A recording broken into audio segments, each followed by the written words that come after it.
জুলাই গণ অভ্যুত্থান দিবস উপলক্ষে জুলাই শহীদ পরিবার ও জুলাই যোদ্ধাদের সম্মাননা প্রদান করেছেন ময়মনসিংহ সিটি কর্পোরেশন। আজ মঙ্গলবার ৪ঠা আগস্ট সকাল ১১টায় নগর ভবনের শহীদ শাহাবুদ্দিন মিলনায়তনে এ সম্মাননা অনুষ্ঠানের আয়োজন করা হয়। অনুষ্ঠানে প্রধান অতিথি হিসাবে উপস্থিত ছিলেন ময়মনসিংহ ৪ সদর আসনের জাতীয় সংসদ সদস্য জনাব মোহাম্মদ আবু ওহাব আকন্দ।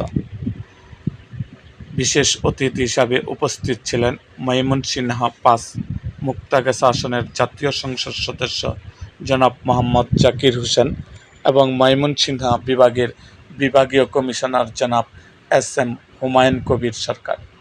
অনুষ্ঠানের সভাপতিত্ব করেন ময়মনসিংহ সিটি কর্পোরেশনের প্রশাসক জনাব মোহাম্মদ রুকনুজ্জামান রুকন। এ সময় জুলাই গণঅভ্যুত্থানে আত্মত্যাগকারী শহীদদের গভীর শ্রদ্ধার সাথে স্মরণ করা হয় এবং তাদের পরিবারের সদস্যদের পাশাপাশি জুলাই যোদ্ধাদের সম্মাননা প্রদান করা হয়।